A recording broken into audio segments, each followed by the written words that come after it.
New David Cronenberg film, let's go!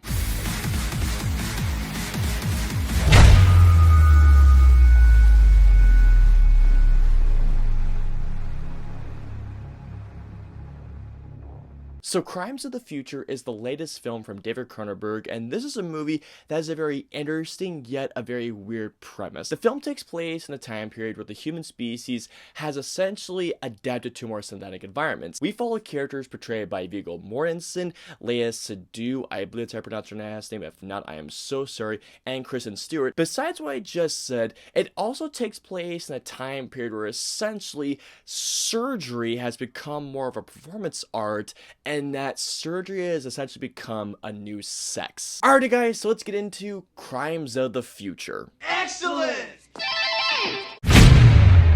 When I first saw the trailer to this movie, I was definitely very interested. I mean, David Cronenberg is a very interesting filmmaker, and that's the word I'd use to describe his filmography. I mean, I Love the Fly, A History of Violence, I think is an absolutely incredible film. Scanners is one that we all know because of the head bursting scene. I have not seen Eastern Promises, but I have heard nothing but great things about it. I was very interested in this movie because besides the fact it was a horror film, but because it looked like it would do something new with the body horror element with surgery and beauty.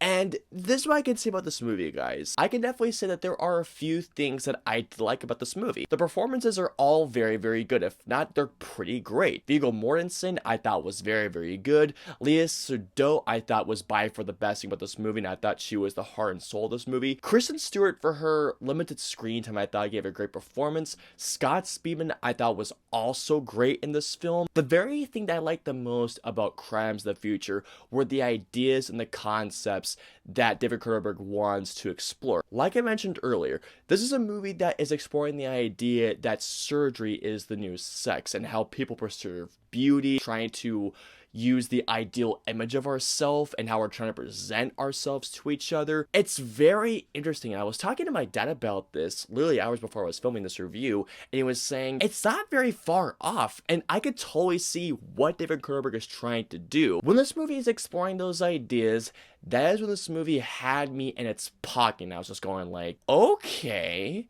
this is interesting. This is a David Cronenberg film, so as you can imagine, there is body horror. And I gotta say, guys, right now, the body horror aspect, the prosthetics, and the practical effects, when the surgery scenes do happen in this movie, the practical effects are astounding. I mean, they looked absolutely amazing. And don't get me wrong, is it gruesome?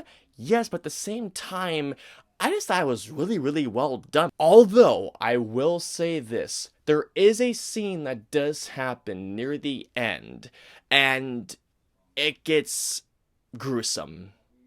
That's all I'm going to say about that. In terms of the technical aspects, the film is very well shot. David Cronenberg has always been a very visual filmmaker, and I do think that in terms of his visuals, he still has that visual style down to the T. Well, that's just fucking great! Even though I did enjoy certain elements of this movie, guys, I have to be honest with you all, I did not enjoy this movie. While I thought the performances were great, one of the biggest issues with this movie is this: the characters. I never grew any sort of attachment to any of the characters whatsoever. I completely got what they wanted to do in this movie, do not get me wrong, but at the same time, when I was watching these events unfolding, it just didn't grab me the way I wanted this movie to grab me. There are certain characters in this movie that appear and they go away, and they appear again, they go away, they appear again, and they go away. There's a character in this movie that has this contact with Viggo Mortensen's character throughout this movie, and there are scenes where they share minutes of screen time together, and he's there, but otherwise, it just has nothing to do with this movie. Any time that he was in there, I was just going like, oh, that's right, this guy is in here. Why are you in here again? Not just with his character, But there are a couple of other characters that I felt that exact same reaction to. And I completely get that David Cronenberg is trying to build this world with this atmosphere with these characters and this premise that he wants to show us, but at the same time, when there's no emotional attachment to these characters and when there's so many characters that have their own certain things going on, I just didn't feel anything for any one of these characters. One of my biggest problems with this movie is this, or actually I should say, my biggest problem with this movie is this, and that's a story. Crimes of the Future is a movie that has a lot going on with the story. Not just the main story with Viggo Mortensen and Leia Seydoux, but also with Kristen Stewart and this person that she works with. There's the thing with Scott Speedsman and the things that he and his I guess it's his ex-wife did. I think it's his ex-wife. It just feels like that there's so much going on that at the same time, it feels like that there's nothing of actual importance happening in this movie. Because of this, there are quite a few times, or actually, no, I should say this. For more than most of the time, I was, honest to God, I was quite bored with this movie. I got so bored at one point that I never do this, guys. I actually took out my phone to check the time. One of the few times in the movie theater in a long time where I actually checked my phone just to see how much longer I had in this movie. But besides the actual part, there's a body horror element going on with the surgeries and all that. It just felt like this movie, while it had things to say, it felt like that it wasn't actually saying those specific things itself. There are things that this movie presents and it starts to get interesting, but my biggest issue with that is this. There are times throughout this movie where it feels like that David Cronenberg is about to go somewhere, and when it finally feels like he's about to make his point, he pulls away and then it cuts to the next scene. That happens so many times that only contributed to the boredom that I had watching this movie. It's like he's teasing you, he pulls away, and there's like, oh, come on, we're about to get so good. And Cronenberg does this so many times throughout this film to the point where, once again, I got bored. And it got to a point where, I'm not gonna lie to you guys, I got kind of frustrated with this movie. Crimes of the Future's runtime is an hour and 45 minutes, and there were times in this movie where it felt even longer than that, and because of that, once again, I'm gonna repeat myself here, I actually checked my phone's watch to see how much longer I had left of this movie. By the end of the movie, I was just left like, okay. And here we go.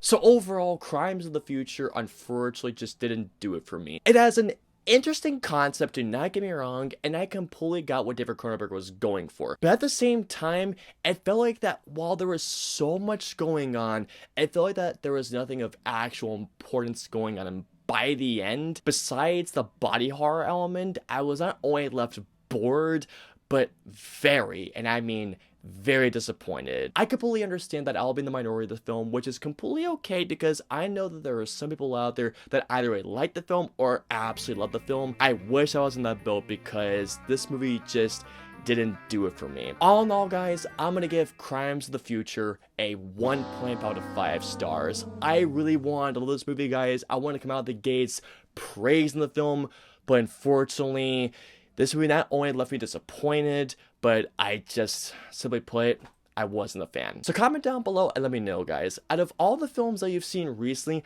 what is that one film you're looking forward to a lot, but it left you down by the end? Let me know below. If you guys want to follow me on social media, I'm on Facebook, Twitter, Instagram, and Twitch. I'm also on Snapchat, so if you want to follow me on all those social media platforms, all the links in the username description below. I hope you all enjoyed my review of Crimes of the Future. If so, please hit that like button, also subscribe, and don't forget to hit that notification bell for when my latest review goes live. If you guys want to see any of my previous 2 reviews, please click on it right there or right there. And of course, until my next review or video goes live, I will see you all next time.